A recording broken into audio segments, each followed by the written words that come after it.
Okay. Now, Kimberly's departure presented quite an opportunity for members of the group, including yourself. You were arguably the most successful Nitro girl in WCW after that, starting a storyline featuring the power struggle in the group. Can you talk a little bit about working that angle? Gosh. Wow. It was really neat working with Medusa. Again, to have such kind of an iconic figure as far as a female wrestler goes. And, it all happened so fast. Like, you literally would go in and they'd say, okay, today you're leaving the group and this is happening and this is what's going on. And I learned how to wrestle on the fly. I was learning things, and it was kind of almost like I had already had a few in-ring experiences. And then I got sent to wrestling school because it was just so real time of the shifts that were happening. And it was just, television. It was the war between the two, WCW, WWE, the ratings war, so to speak. And again, if we were going to survive or if we were not. And so they were just really trying a lot of things.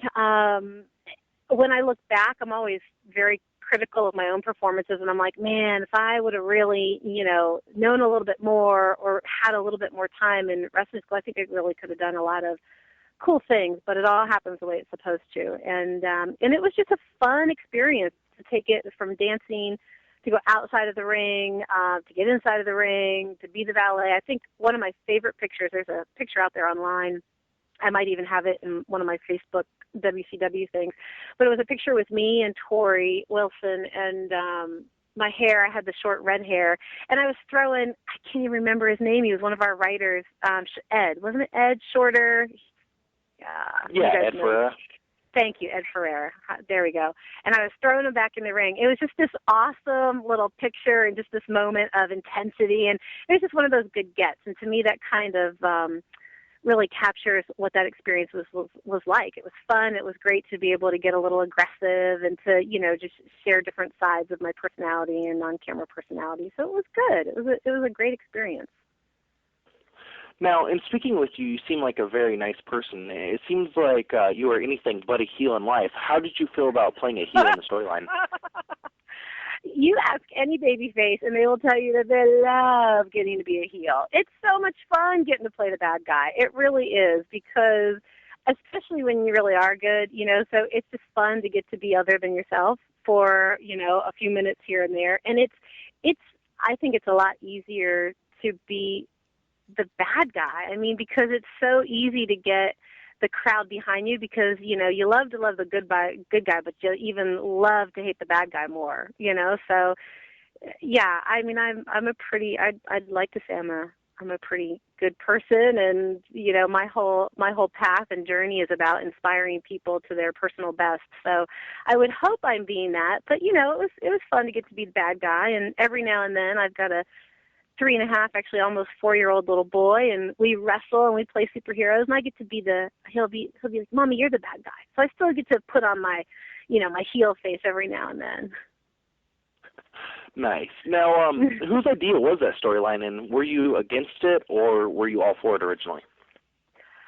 I didn't get a say. It just was what it was. And luckily I enjoyed the people that I worked with, and again, it was a fun new experience for me. So I'm always open to things. I'm really not the person that's going to be like, no, screw you. I will be very open. If it doesn't work, of course I'll speak up for myself. But again, we did not have a say. The lines get written, the storylines get written, you get called, and if I would have said no, then it's like, okay, peace out, you're out of a job. So it's kind of just how the cookie crumbles. You kind of do what you're told, like most jobs when you are an employee of a company. So. Okay, very understandable. Now, the storyline started with AC Jazz, but she soon left afterwards. What were her reasons for leaving, do you know? It was just personal choice. She just decided it was time to move on, and she made that decision very quickly and very suddenly, and we all had a talk with her one night. She was, she was just in a place where she just felt it was time for her to leave, and the next morning she was gone. And it had been a long time since any of us had seen her or heard from her, and I was amazed. I ran into her probably about, I guess it was in November, at a local grocery store. Like, it was so crazy. We're in the Kroger, and I'm going in to, I don't know, get something. I'm going down the aisle and I see, she goes whizzing by me and I go, Amy? I'm like, AC? And she stops and she looks, she's like, oh my God, Melissa. So it was just so weird. I literally hadn't seen her in like 9 years since she left. None of us had seen her. We couldn't find her. She just kind of made, like I said, a personal choice.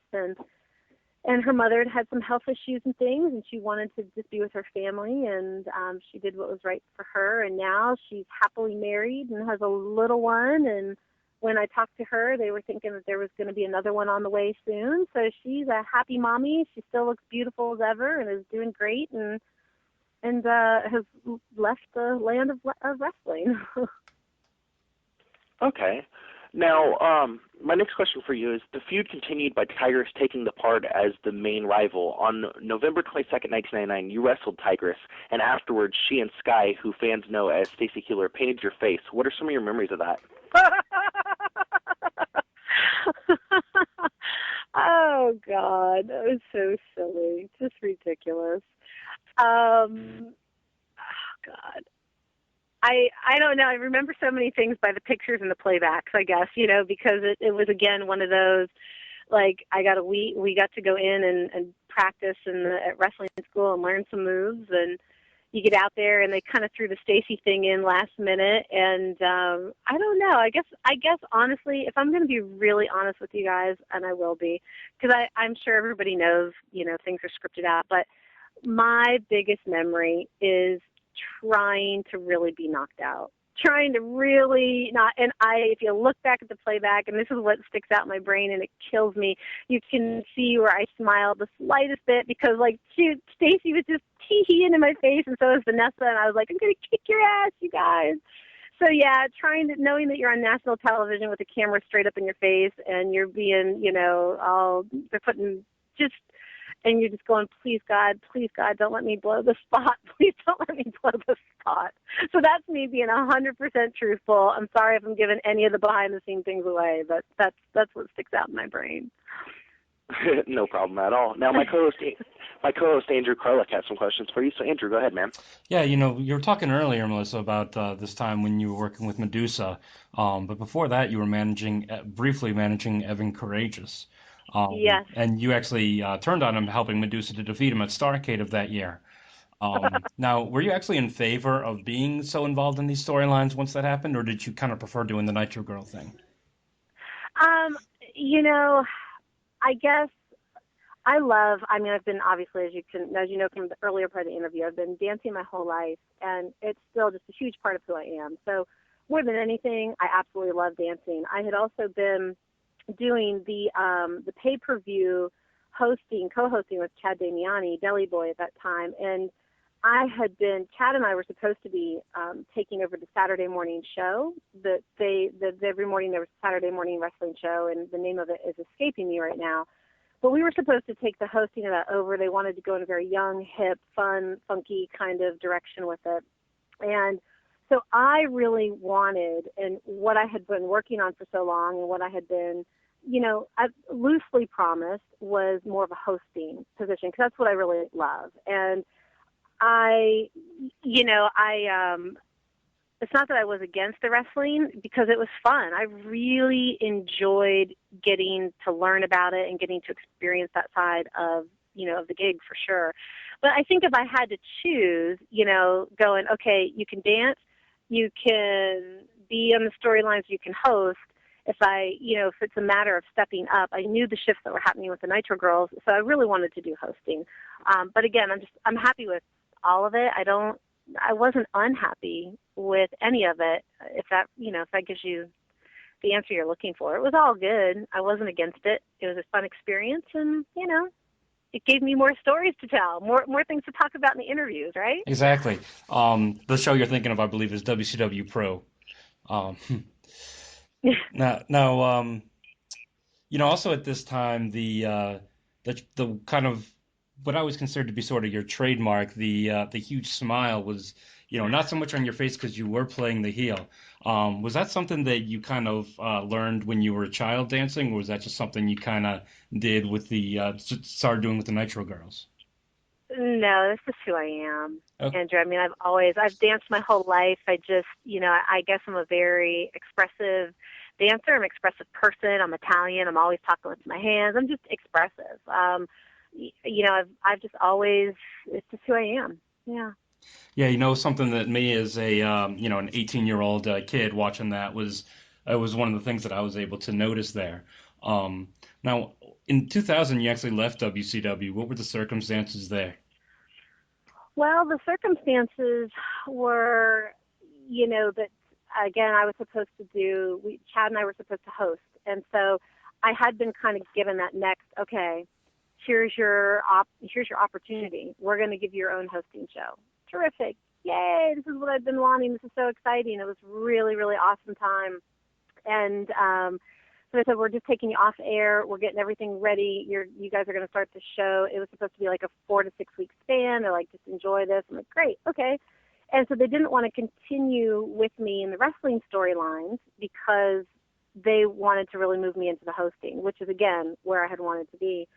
And then literally everything was reformatting. We were doing it, and it was we had known that WCW was closing down, of course, well before the last show. So we had been told we were going to do the new show, and it was going to be a very, huge undertaking of changing formats, changing sets. It was going to be a costly adventure, the whole deal.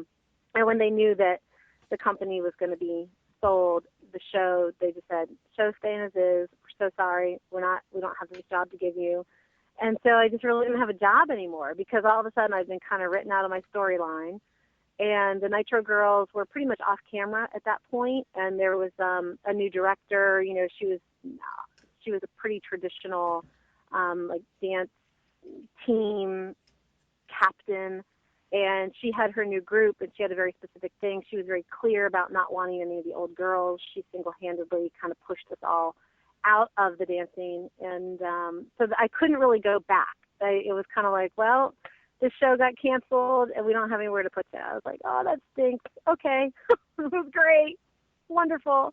And then a couple of months later, everybody was out of job. So I was just out of the job a few months earlier than everybody else. Okay, now you can actually be seen monthly now on the WWE Classics on Demand service on the history of the Monday Night Wars feature that they have. Now, how do you feel about a new generation of fans becoming familiar with your work? I think it's really fantastic. I think what is so sad is that we've never been contacted. We have and I guess the bad news is you sign your life away when you sign those contracts, so we have no rights to our footage being used. But we have no idea that it was even going on. The only way I even knew that was happening was because Diamond Dallas Page is doing some of the hosting elements with it. And he's put some posts out, and we've talked a little bit about it. But I think it's great. I think and it's also at the same time so weird to go, man, I'm in that category that's like, I mean, I did something, what did we do in North Carolina this past summer? The Legends, the big convention of the Legends. I'm like, I'm in the Legends category? What? Like, when did that happen? It's so crazy. But it's cool. I mean, it's really good because it is a very, like I said, when I left wrestling, it's not that I closed the door and said, I'm done with wrestling. It's just your life goes on and you continue to grow. And I had been a chiropractor the whole time I was there and just went, and I always had a practice, and it was a part-time practice, but then I just went into full-time practice. And of course the Nitro girls, we had a singing group. And so when I wasn't in my office, we were in the studio. And so life was just carrying forward and we were going in other directions. And, so it's so weird that I will literally have people at times say, so what about your wrestling past? Like, is it, do you still keep up with it? Is it a part of who you are? I'm like, well, it's always a part of who I am. And I really have these moments of just looking back and going, oh my God, I did all that. Like, I have to just go watch videos from time to time to remind myself because you get so far removed, not because you want to be, but just like I said, because life goes on, and you continue. Hi, my guys. All right. I've got a blue-tongued little boy of mine just coming to see me. Oh, I'm sorry, guys. So I've got a few minutes. I'm gonna let them get in the car. So keep talking. What other questions you got for me?